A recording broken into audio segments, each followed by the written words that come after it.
when we're working on even note per string playing, which I have all my students and I do for a long time, before they enter the world of 3 notes per string, played either as eighths or triplets. And I understand every student I've ever had,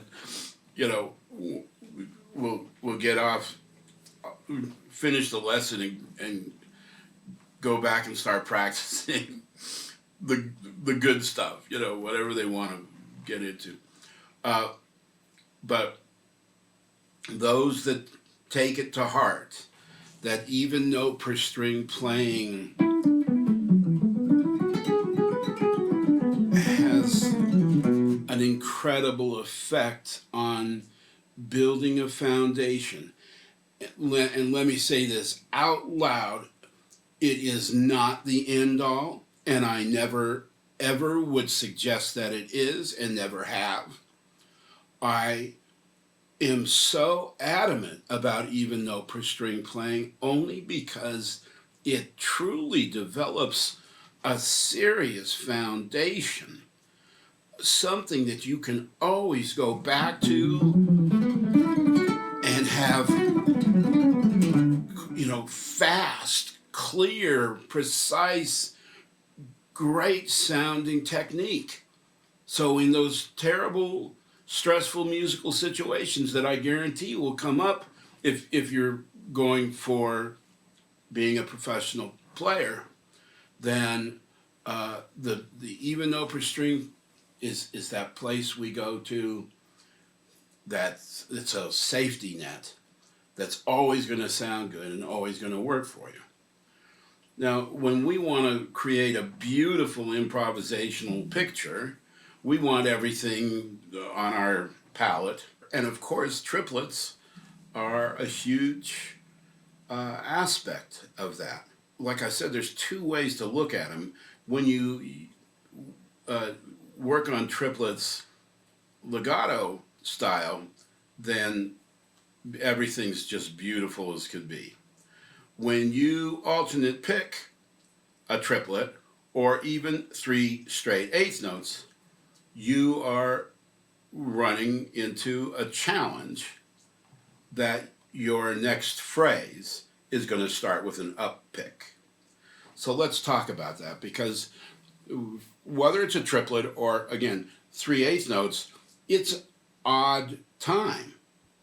3, 5, 7, 9, 11. These are all odd time ideas, right? And so when I take my intermediate advanced students to the next level, after feeling like they have what we think of as the freedom of getting around the neck with the U-turns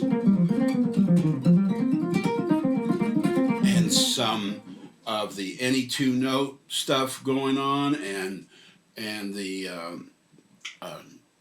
melodic shapes a little bit, then we start to look at odd time stuff, okay? In multiple ways. One of them might be saying, well, how about we do 3 notes on one string and 1 on another, and beautiful, and now we're back to even note per string playing.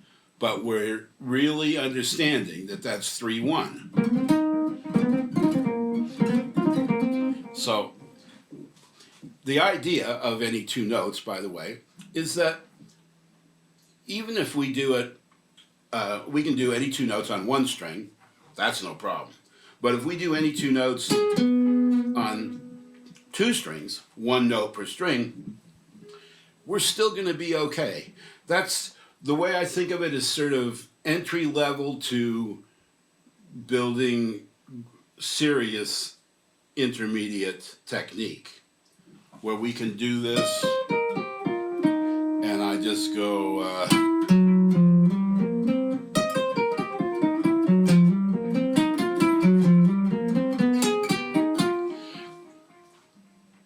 because it's still challenging, isn't it? When we're doing one note on one string and one to another. But the idea, remember, we always talk about the right hand just being the little engine that could. It just keeps doing the same thing, and the left hand's on the steering wheel. This just tells you where to go. This just does it. Right? So if we do any two notes,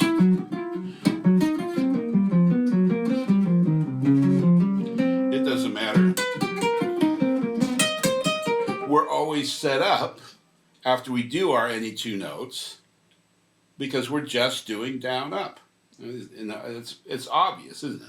But it sure ain't simple when you start to get into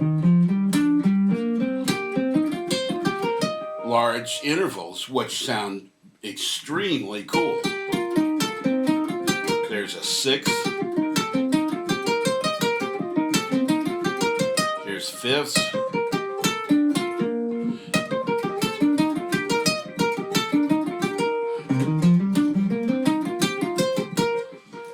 Wow, I mean, it's just a universe to explore. Any two notes, and a fun one, and actually a place where you can make a style happen. Just there's a lot of guitar players that I've heard just in that little stuff I was just playing there. So that's the thing about even note per string playing. It's so cool, and there's so many things you can do that are beautiful, and you take you 10 lifetimes to go through it all. If you think about even note per string playing as eighth notes and sixteenths. So we can't even begin to imagine all the phrases. You know, if I 1 and 2 and 3 and a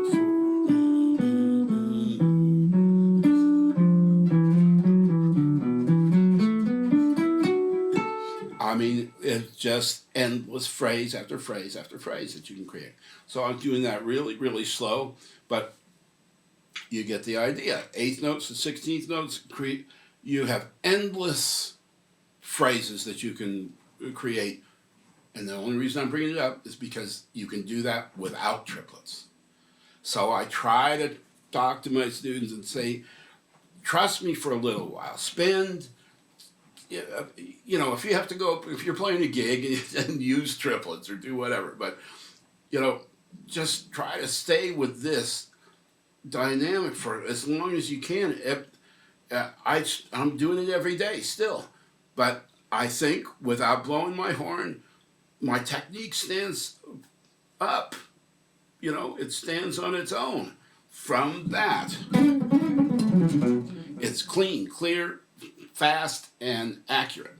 And I can't just get up in the morning and do that. I have to practice just like everybody else. But when I'm in the zone, or even when I'm not, I'm doing pretty good. I feel real comfortable. There's the fear factor is way down here. So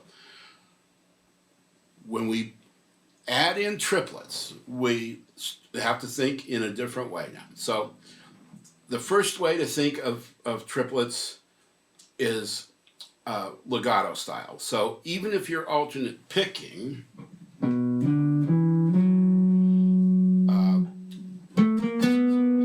there's our set of three notes. That's an odd time, right? So here's the thing I was saying 3, 5, 7, 9. Well, here's a sequence of fives. Odd time, right?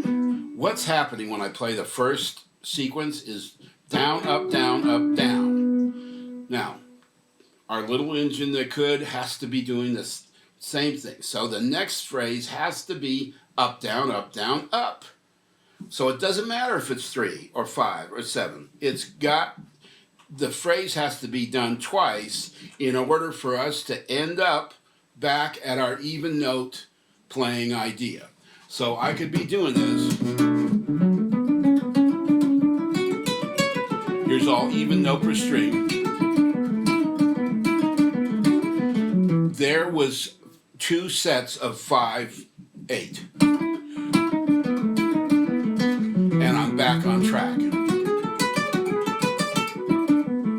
So, you see, I did them twice because, I did the idea twice. So I end up back at my space of freedom.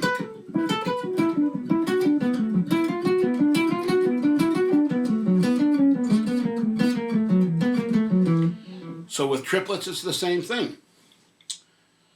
Okay, so let's take pentatonic. We're in D major here, /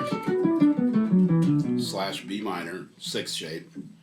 And if I chromaticize the shape here and just say on the 4th and 3rd string, just for simplicity's sake, go ahead and try that. Try them as straight 8s. 1 and 2 and 3 and 4 and 1 and 2 and 3 and we don't care about what time we're in or any of that stuff. It's just a constant center line of straight 8s, right? 1 and 2 and 3 and 4 and 1 and 2 and 3 and 4 and 1 and 2 and 3 and you'll find out if you do 6 notes like that, 3 note per string, you're going to be okay. But as I said, the first place to start is with legato. So I can go, and now I just did 1 triplet and I hit it and it's legato and we're done.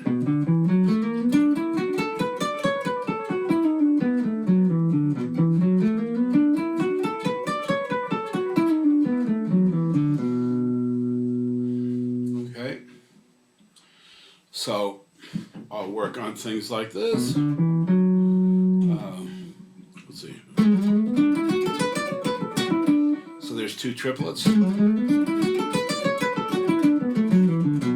coming from the highway, right? So in this case, here's D. Actually, I'm using Dorian here.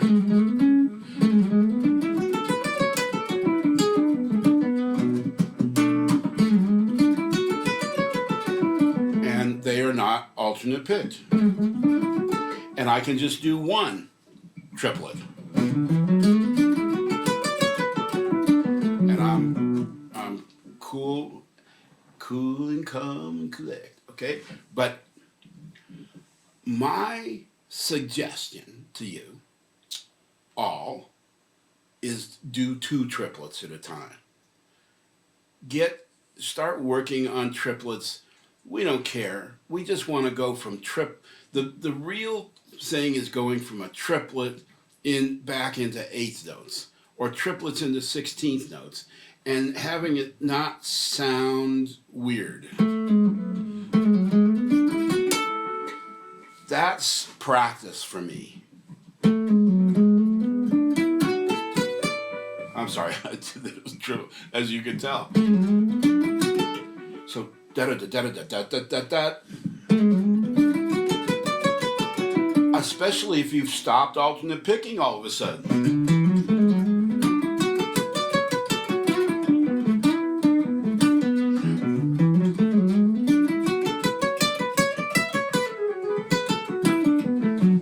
Okay? That's number 1. When you do it that way, whether it's 1 triplet or 2 or a bunch, you know,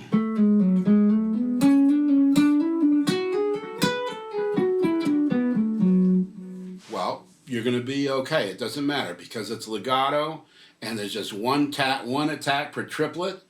So we look at it like we might as well just be playing a quarter note.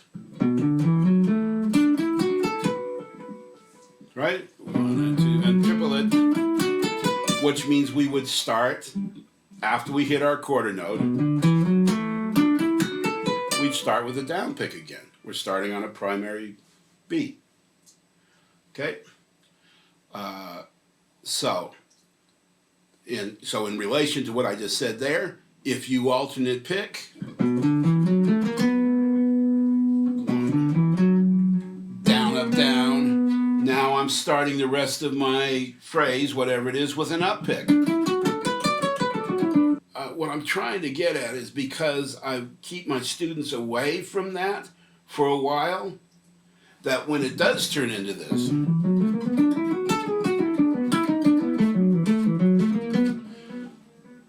playing phrases with an up pick at times until you adjust and back into even note per string playing is very, very doable. I can do that now, but I didn't feel comfortable with it years and years ago. And with the teachers that I know that teach, and one of the things that we almost always come to the same consensus about is that players who have a challenge with alternate picking, like trying to double down pick and things like that, is because they're doing licks that have 3 note per string or triplets in them, and they're not taking a deep dive into what it means and saying, I gotta police my playing, man. I can't do this. And just say, okay, now I'm gonna finish my phrase with an up pick. If you don't feel grounded in that stuff yet, whenever you do triplets that you're alternate picking with, do 2 of them for now. Okay? That's how we get over the hump right now. And it's fun. Make up your own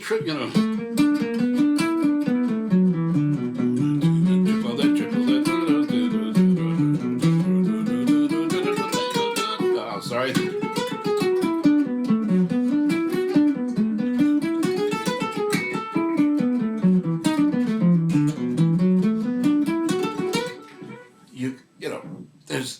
It's something you want to do anyways. Be creative with.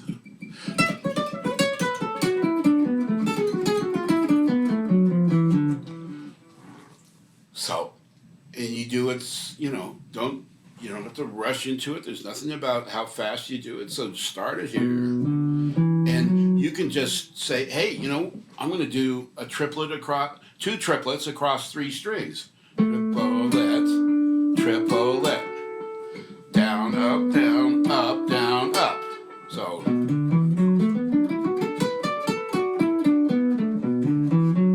triplet, triplet,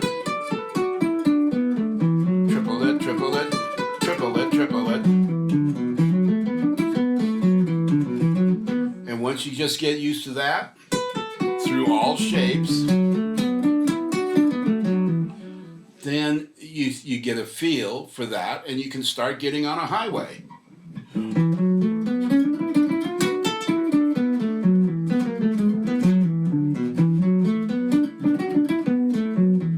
Okay, I hope that helps a little bit. I know that's a quick overview, but this is supposed to be 10 minutes long. All right, my friends, have fun with that stuff. See you next time.